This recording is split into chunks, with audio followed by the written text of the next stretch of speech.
దేశంలో సంక్షేమ పథకానికి గత దశాబ్దంలో కొత్త అర్థం వచ్చింది. కేంద్రం నుంచి రాష్ట్రాల వరకు ప్రభుత్వ పథకాలు పుట్టగొడుగులా ప్రవేశపెడుతూ పేదలు మధ్యతరగతి ప్రజల జీవితాల్లో వెలుగు నింపుతున్నామని చెబుతున్నాయి. కానీ ఇటీవలి కాలంలో ఆదాయానికి ఖర్చులకు మధ్య పొంతన లేకుండా పోతోంది. ఓటు బ్యాంకు రాజకీయంగా కనిపించకపోయినా లక్షల కోట్ల రూపాయలు సంక్షేమానికి కేటాయించడం దేశ జీడీపీపై తీవ్ర ప్రభావం చూపుతోంది. ఖర్చుపై నిర్దిష్టమైనటువంటి నియంత్రణ లేకపోవడంతో ప్రభుత్వాలపై వడ్డీ భారం కొండెక్కుతోంది. ఇదే సమయంలో తమిళనాడు ప్రభుత్వం మరో కొత్త పథకానికి కూడా శ్రీకారం చుట్టింది. మరి ప్రభుత్వాలకు ఆదాయం ఎలా వస్తుంది? ఖర్చు అంచనాలు ఎందుకు పెరుగుతున్నాయి? చివరికి ప్రభుత్వాలు తీసుకున్నటువంటి అప్పు ఎలా తీర్చగలుగుతాయి? సామాన్యుడి ఊహలకు అందని విధంగా మారినటువంటి సంక్షేమం వెనుక ఉన్న ఆర్థిక వాస్తవాలు ఏవో ఇప్పుడు తెలుసుకుందాం.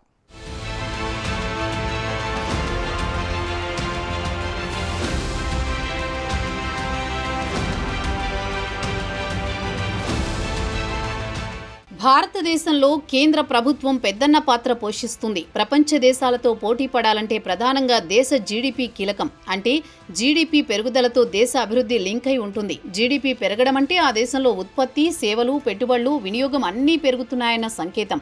ఇది పెరిగితేనే దేశ అభివృద్ధి సాధ్యమవుతుంది. కానీ ఆర్థిక అభివృద్ధి కేవలం సంఖ్యల పరంగా కాకుండా ఆరోగ్యం, విద్య, మౌలిక వస్తువులు మెరుగుపడితేనే సమగ్ర అభివృద్ధిగా పరిగణించాలి. అప్పుడు మాత్రమే పర్యావరణ పరిరక్షణ, సామాజిక న్యాయానికి ఆర్థికంగా బలమైన ఆధారం ఏర్పడుతుంది.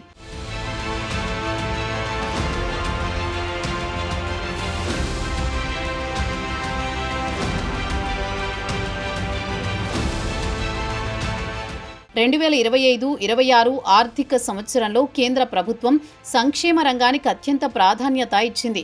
కేంద్ర ప్రాయోజిత పథకాల కోసం సుమారుగా 5.41 లక్షల కోట్లకు పైగా నిధులను కేటాయించడం ద్వారా పేదలు, మధ్యతరగతి, రైతులు, మహిళలు, వృద్ధులు, దివ్యాంగులు, చిన్న వ్యాపారులు వంటి విస్తృత వర్గాల ప్రజలు జీవన ప్రమాణాలను మెరుగుపరచాలన్నది ప్రభుత్వ లక్ష్యంగా ఉంది.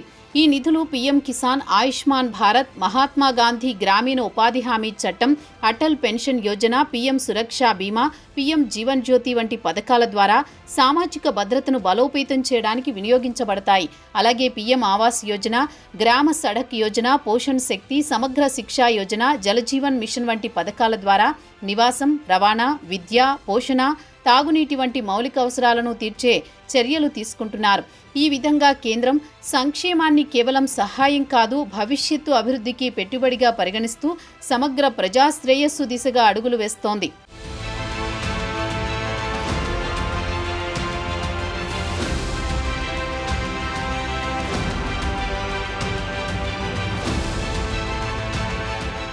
ఇన్ని లక్షల కోట్ల ఖర్చు అనే ప్రశ్న ప్రతి పౌరుడి మనసులో మెదలవచ్చు. కానీ ఆర్థిక వాస్తవాలను అర్థం చేసుకుంటే ఈ ఖర్చు వెనుక ఉన్న లెక్కలు స్పష్టంగా కనిపిస్తాయి. 2024-25 ఆర్థిక సంవత్సరంలో కేంద్ర ప్రభుత్వానికి వచ్చిన వాస్తవ ఆదాయం సుమారు 32 లక్షల కోట్లుగా నమోదైంది. ఇదే సమయంలో మొత్తం వ్యయం 47 లక్షల కోట్లకు చేరింది. ఈ ఆదాయ వ్యయ వ్యత్యాసాన్ని ఫిస్కల్ డెఫిసిట్ అంటారు. ఈ లోటును ప్రభుత్వం బాండ్లు, ట్రెజరీ బిల్లులు, అంతర్జాతీయ రుణాల ద్వారా భర్తీ చేస్తుంది. దీనివల్ల తాత్కాలికంగా ఖజానా నిండినట్టు కనిపించినా దీర్ఘకాలంలో వడ్డీ భారం, ద్రవ్యోల్బణం, ఆర్థిక స్థిరత్వంపై ప్రభావం పడే అవకాశాలున్నాయి. అయినప్పటికీ ప్రభుత్వం ఈ ఖర్చును మౌలిక వస్తువులు, ఉపాధి, రక్షణ, ఆరోగ్యం, సంక్షేమం వంటి రంగాల్లో పెట్టుబడిగా పరిగణిస్తూ దీర్ఘకాలిక అభివృద్ధికి దోహదపడే వినియోగంగా వివరిస్తోంది. అంటే ఖర్చు కేవలం వ్యయం కాదు, భవిష్యత్తు నిర్మాణానికి పెట్టుబడి అన్నదే ప్రభుత్వ దృక్పథం.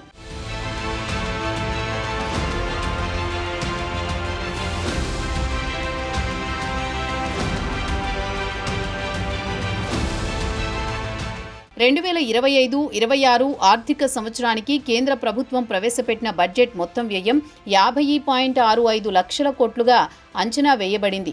ఇది గత ఆర్థిక సంవత్సరంతో పోలిస్తే సుమారు 7.4% పెరుగుదలని సూచిస్తుంది. ఈ బడ్జెట్లో కేంద్ర ప్రాయోజిత సంక్షేమ పథకాల కోసం 5.41 లక్షల కోట్లకు పైగా నిధులు కేటాయించబడ్డాయి. అంటే ప్రజల శ్రేయస్సు కోసం ప్రభుత్వం మరింత నిధులను వెచ్చించేందుకు ముందుకు వచ్చింది. అయితే ఆదాయ వ్యయాల మధ్య వ్యత్యాసం వల్ల ద్రవ్యలోటు 15.59 లక్షల కోట్లుగా నమోదవుతోంది.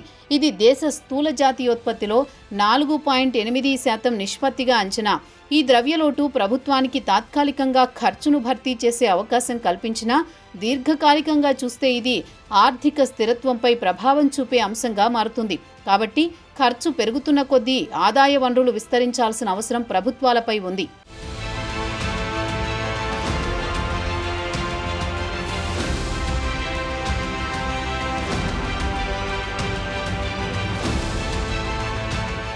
డెబ్బై 8 స్వతంత్ర భారతదేశ ప్రయాణంలో కేంద్ర ప్రభుత్వాలు చేసిన అప్పు ప్రస్తుతం 200 లక్షల కోట్లకు చేరుకుంది. ఇది వినిపించడానికి ఆశ్చర్యంగా అనిపించినా అక్షరాల వాస్తవం. దేశ స్థూల జాతీయోత్పత్తిలో ఈ అప్పు 56.1% నిష్పత్తిగా ఉంది. గత 10 ఏళ్లలో ఈ అప్పు 182% మేర పెరిగింది. 2015-16లో 70.98 లక్షల కోట్లుగా ఉన్న అప్పు 2025 నాటికి 200 లక్షల కోట్లకు చేరింది. ఈ కాలంలో కేంద్ర ప్రభుత్వం 117 లక్షల కోట్ల అప్పు చెల్లించినప్పటికీ అందులో అసలు చెల్లింపులు కేవలం 32 లక్షల కోట్లు మాత్రమే కాగా వడ్డీ చెల్లింపులు 85 లక్షల కోట్లు ఉన్నాయి. అంటే కేంద్రానికి వచ్చే ఆదాయంలో 37% పైగా వడ్డీ చెల్లింపులకు వెళుతోంది. ఈ అప్పును తీర్చేందుకు కేంద్రం 3 ప్రధాన మార్గాలను అనుసరిస్తోంది. కొత్త బాండ్ల విడుదల, పన్నుల ఆదాయాన్ని పెంచడం అంటే జీఎస్టీ, కార్పొరేట్ ఆదాయ పన్నుల ద్వారా ఖజానా రాబడి పెంచుకోవడం, అంతర్జాతీయ రుణాల సమీకరణ. అయితే దీర్ఘకాలికంగా చూస్తే ఈ అప్పుల భారం దేశ ఆర్థిక స్థిరత్వాన్ని ప్రభావితం చేసే ప్రమాదం ఉంది. కాబట్టి కేవలం అప్పులపై ఆధారపడకుండా మౌలిక వస్తువులపై పెట్టుబడి, ఉత్పాదకత పెంపు, ఆర్థిక వృద్ధి వంటి మార్గాల ద్వారా జీడీపీని పెంచి అప్పు నిష్పత్తిని తగ్గించాలన్నదే కేంద్ర ప్రభుత్వ లక్ష్యంగా చెబుతున్నారు.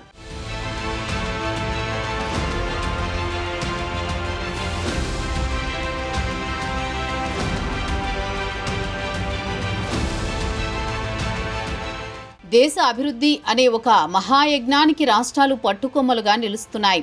ఆయా రాష్ట్రాలు తమ బడ్జెట్లో కోట్లాది రూపాయలను ప్రజా సంక్షేమం కోసం వెచ్చిస్తూ సామాజిక న్యాయానికి బలమైన రూపమిస్తున్నాయి.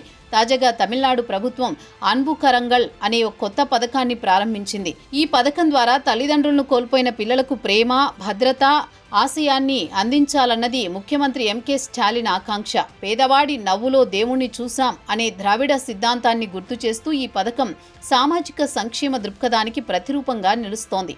ఒక్క తమిళనాడులోని ఏడాదికి సుమారు 1.5 లక్షల కోట్లకు పైగా ప్రజా సంక్షేమానికి ఖర్చు చేస్తున్నారు. ఇది కేవలం ఆ రాష్ట్రం మాత్రమే కాదు, దేశవ్యాప్తంగా అన్ని రాష్ట్రాలు తమదైన శైలిలో పథకాలను ప్రవేశపెట్టి ప్రజల జీవితాల్లో వెలుగులు నింపేందుకు ప్రయత్నిస్తున్నాయి. సంక్షేమం ఇప్పుడు ఓటు బ్యాంకు రాజకీయానికి మించి ప్రజల జీవిత గౌరవానికి మారిన దశలో ఉంది.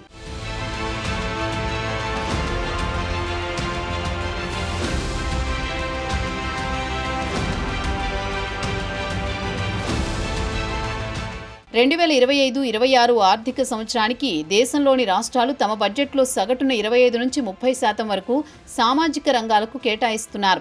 ఈ నిధులు విద్య, ఆరోగ్యం, పౌష్టిక ఆహారం, తాగునీరు, పారిశుద్ధ్యం, దళిత గిరిజన సంక్షేమం, మహిళా శిశు అభివృద్ధి, వృద్ధాప్య భద్రత, ఉపాధి హామీ వంటి విభాగాలకు వెళుతున్నాయి. ఈ ఖర్చు ద్వారా రాష్ట్రాలు ప్రజల జీవన ప్రమాణాలను మెరుగుపరిచేందుకు ప్రయత్నిస్తున్నాయి. అయితే రాష్ట్రాల మధ్య ఖర్చు నిష్పత్తిలో స్పష్టమైన వ్యత్యాసం కనిపిస్తోంది.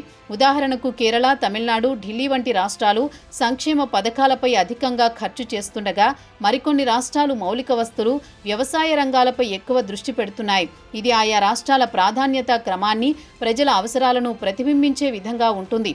సంక్షేమం, అభివృద్ధి మధ్య సమతుల్యత సాధించాలంటే ఈ ఖర్చు సమర్థవంతమైన వినియోగం, పారదర్శకత, ప్రభావ విశ్లేషణ వంటి అంశాలపై దృష్టి పెట్టాల్సిన అవసరం ఉంది.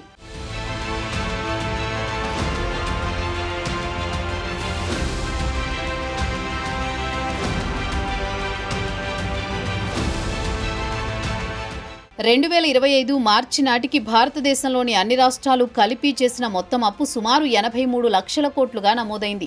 ఇది కేవలం బడ్జెట్ పరిధిలోని అప్పులు మాత్రమే. అంటే ఆయా రాష్ట్ర ప్రభుత్వాలు తమ వార్షిక బడ్జెట్లో చూపిన రుణాల పరిమితి. అయితే రాష్ట్ర ప్రభుత్వాలు, కార్పొరేట్ సంస్థలు, బోర్డులు, ప్రాధికార సంస్థలు వంటి ఇతర మార్గాల ద్వారా కూడా అప్పులు తీసుకుంటున్నాయి. అవి ఈ లెక్కల్లో కనిపించవు. జీఎస్డీపీలో అప్పుల వాటా అత్యధికంగా ఉన్న రాష్ట్రాలు లేకపోలేదు. 46.6%తో పంజాబ్ తొలి స్థానంలో ఉండగా హిమాచల్ ప్రదేశ్ 45.2%, పశ్చిమ బెంగాల్ 38%, బీహార్ 37.3%, కేరళ 36.8% వంటి రాష్ట్రాలు అప్పుల భారం ఎక్కువగా మోస్తున్నాయి. ఇది ఆ రాష్ట్రాల ఆర్థిక స్థిరత్వంపై ప్రభావం చూపుతుంది.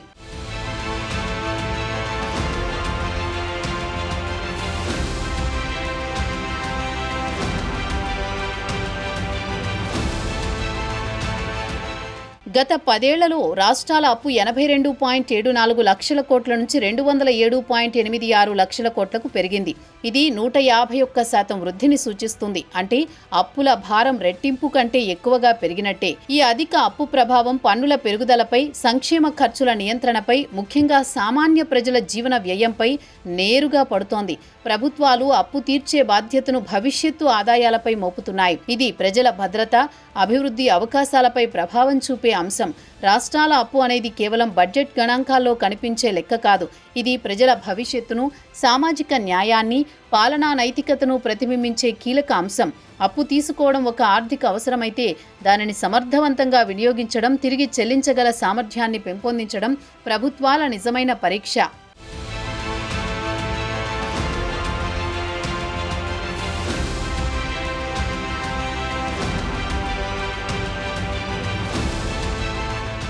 తింటూ ఉంటే కొండలైనా కరిగిపోతాయన్న సామెతను గుర్తు చేసుకోవాల్సిన సమయం ఇది. అప్పులపై ఆధారపడుతూ కేవలం సంక్షేమాన్ని మాత్రమే ప్రాధాన్యంగా చూసే విధానం దీర్ఘకాలికంగా ఆర్థిక స్థిరత్వానికి ప్రమాదకరంగా మారుతుంది.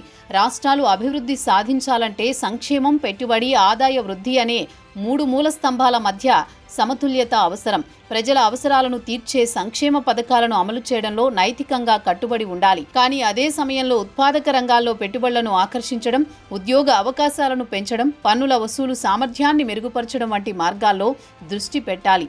దీనికోసం పథకాల సమర్థత, విశ్లేషణ, లబ్ధిదారుల గుర్తింపులో పారదర్శకత, డిజిటల్ గవర్నెన్స్ వంటి మార్గాలు ఉపయోగించాలి. అలాగే రుణాలపై ఆధారపడకుండా స్వంత ఆదాయ వనరులను విస్తరించడం, ప్రైవేటు పెట్టుబడులకు అనుకూల వాతావరణం కల్పించడం, సామూహిక భాగస్వామ్య మోడళ్లను ప్రోత్సహించడం ద్వారా అభివృద్ధికి దారులు తెరవవచ్చు. సంక్షేమం ఒక హృదయ స్పందన అయితే అభివృద్ధి ఒక మేధో ప్రణాళిక. ఈ రెండింటినీ సమన్వయపరిచినప్పుడే ప్రజల జీవితాల్లో స్థిరమైన మార్పు సాధ్యమవుతుంది.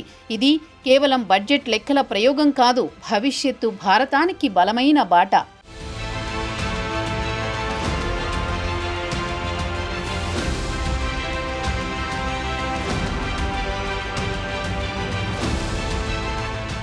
సంక్షేమం అనే పదం ఇప్పుడు కేవలం పథకాల పేరుగా కాదు, ప్రజల ఆశల ప్రతిరూపంగా మారింది. కానీ ఆ ఆశలను నెరవేర్చే మార్గం ఆర్థిక స్థిరత్వం మీదే ఆధారపడి ఉంటుంది. ఇక అప్పులు తీసుకొని వెలుగులు నింపే ప్రయత్నం తాత్కాలికంగా ప్రజల హృదయాలను తాకవచ్చు, కానీ దీర్ఘకాలికంగా భవిష్యత్తు భారతానికి భారం అవుతుంది. కాబట్టి సంక్షేమం, అభివృద్ధి మధ్య సమతుల్యత, నైతిక పాలన, పారదర్శక ఆర్థిక నిర్వహణ అనే 3 మూల స్తంభాలపై ప్రభుత్వాలు నిలవాలి. ప్రజల జీవితాల్లో మార్పు అనేది లెక్కలతో కాదు, లక్ష్యంతో సాధ్యమవుతుంది. సంక్షేమం ఒక హృదయం స్పందన, అభివృద్ధి అనేది దూరదృష్టి. ఈ రెండింటిని సమన్వయపరిచినప్పుడే భారతదేశ నిజమైన శ్రేయస్సు బాటలో అడుగులు వేస్తోంది.